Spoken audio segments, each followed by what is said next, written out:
নমস্কার বন্ধুরা, আরও একটা নতুন রেসিপির ভিডিওতে আপনাদের সবাইকে স্বাগত। আজকে বানাচ্ছি নরম তুলতুলে ছানার জিলিপি, বাড়িতে খুব কম উপকরণে। আর সামনে আসছে দুর্গাপূজা, এই সময় অবশ্যই বাড়িতে একবার ট্রাই করে দেখতে পারেন। তো আসুন দেখে নিই রেসিপিটা। এর জন্য আমি কড়াই বসিয়ে দিয়েছি গ্যাসে, আর 1 লিটার দুধ গরম করতে দিয়ে দিচ্ছি। আমি এখানে ডাবল টোন মিল্ক নিয়েছি, কিন্তু আপনারা মিষ্টি তৈরির সময় যদি ফুল ফ্যাট মিল্কটা ব্যবহার করেন তাহলে ভালো হবে, মিষ্টিটা বেশি ভালো হয়। আমি দুধটা ভালো করে ফুটিয়ে নেব, আর তারপরে ফুটে যাওয়ার পরে গ্যাসটা অফ করে দেব। এখন গ্যাস অফ করে দিয়েছি। 5 মিনিট বাদে আমি 2 চামচ ভিনিগার আর 2 চামচ জল মিশিয়ে নিয়েছি, আর এই মিশ্রণটা অল্প অল্প করে দুধের মধ্যে দেব। আপনারা কিন্তু গ্যাস অন অবস্থায় বা গ্যাসটা অফ করে সঙ্গে সঙ্গে দুধের মধ্যে এই মিশ্রণটা দেবেন না, তাতে ছানাটা ভালো হয় না। অল্প অল্প করে দেবো আর মেশাতে থাকবো, পুরো মিশ্রণটা নাও লাগতে পারে। আর এখন দেখুন ছানা কিন্তু তৈরি হয়ে গেছে। আমার সামান্য 1 চামচ মতো মিশ্রণ ছিল।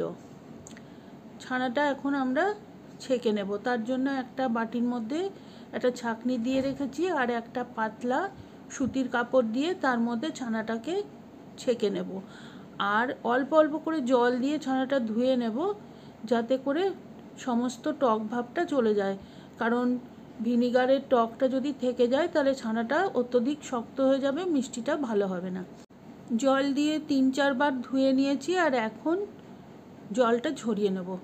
কাপড়ের পুঁটুলিটা সামান্য সময় ঝুলিয়ে রেখেছিলাম, আর তারপরে একটা শক্ত জিনিস চাপিয়ে 1 ঘন্টা রেখে দিয়েছিলাম। পুরো জলটা কিন্তু শুকনো করে ঝরাবার দরকার নেই, সামান্য একটু রস থাকবে।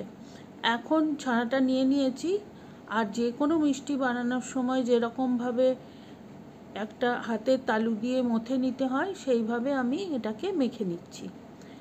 বেশি মাখার দরকার নেই, এই ছানার যদি তেল বেরিয়ে যায় তাহলে আবার মিষ্টি ভালো হয় না। তো অল্প 4-5 মিনিট মেখে নিয়েছি। তারপরে আমি দিয়ে দেব 2 টেবিল চামচ মিল্ক পাউডার। আমার ছানাটা যেহেতু ডাবল টোন মিল্কের ছানা, সেই জন্য একটু মিল্ক পাউডার দিয়ে দিচ্ছি। আপনারা যদি ফুল ফ্যাট মিল্কের ছানা করেন তাহলে কিন্তু এই মিল্ক পাউডারটা না দিলেও হবে।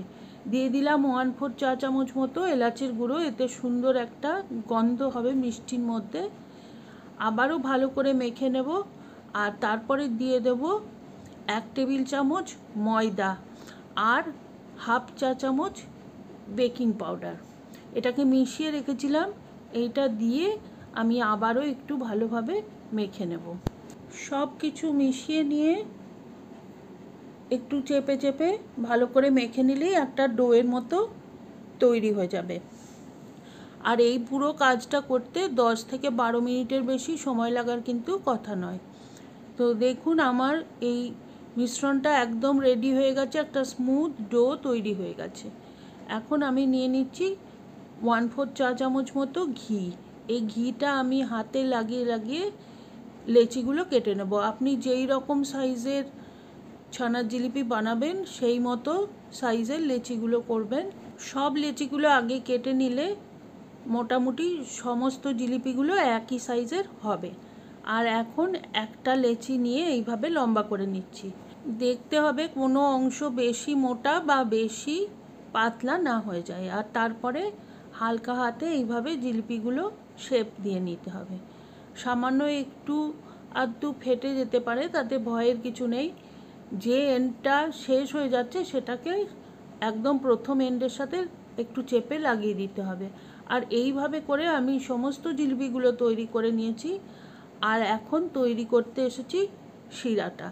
এর জন্য একটা প্যান বসিয়ে দিয়েছি গ্যাসে, দিয়ে দিলাম 1 কাপ চিনি, 2টো এলাচ ফাটিয়ে দিয়েছি গন্ধের জন্য, আর 1/2 কাপ মতো জল দিয়েছি। জল যেহেতু খুব কম, সেই জন্য খুব বেশি সময় ফোটানোর দরকার নেই, চিনিটাও গলে যাবে, শিরাটাও কিন্তু একটু চিপচিপা টাইপের তৈরি হয়ে যাবে। আর হাই হিটে আছে এটা। আমি এখন দিয়ে দিচ্ছি একটু রোজ এসেন্স। এটা সম্পূর্ণই অপশনাল, আপনি চাইলে এটাকে অনায়াসে স্কিপ করতে পারেন। এটা একটু সুন্দর গন্ধের জন্য দিয়েছি। আর এখন গ্যাসটা অফ করে দিয়েছি। শিরাটা আমরা সামান্য ঠান্ডা করব, কিন্তু একদম পুরোপুরি কিন্তু ঠান্ডা হয়ে যাওয়া চলবে না। কড়াইতে সাদা তেল গরম করতে দিয়েছি, আর তেলটা খুব মারাত্মক গরম হবে না, মোটামুটি একটু গরম হলে এইভাবে জিলিপিগুলো দিয়ে দেবো। আর একদম লো হিটে ভাজতে হবে। যখন সামান্য একটুখানি ভাজা হয়ে যাবে তখন দেখবেন নিজে নিজেই জিলিপিগুলো তেলের ওপরে ভেসে উঠছে। আর আমি যেহেতু কম তেল দিয়েছি সেই জন্যে একটু উপরে তেলটা ছড়িয়ে ছড়িয়ে দিচ্ছি, যাতে সমস্ত দিকটা সমান সমানভাবে ভাজা হয়।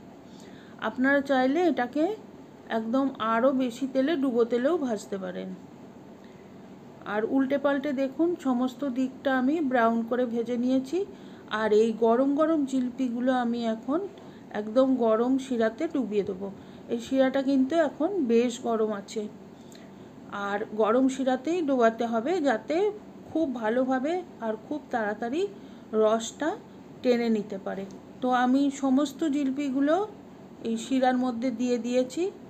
আর এখন একটুখানি উল্টে পাল্টে দেবো যাতে সমস্ত সাইডটা শিরাটা অ্যাবজর্ব করতে পারে। তারপর ঢাকনা দিয়ে কমপক্ষে 3 ঘন্টা রেখে দেব, যাতে সমস্ত রস জিলিপি টেনে নেয়। আর এখন ঢাকনা খুলছি, দেখুন জিলিপিগুলো রস নিয়ে কত বড় বড় হয়ে গেছে। তো আমার রিকোয়েস্ট থাকবে আপনারা অবশ্যই বাড়িতে একবার ট্রাই করে দেখবেন, কমেন্ট করে জানাবেন কেমন লাগলো। আর রেসিপিটা ভালো লাগলে please like, share and subscribe my channel.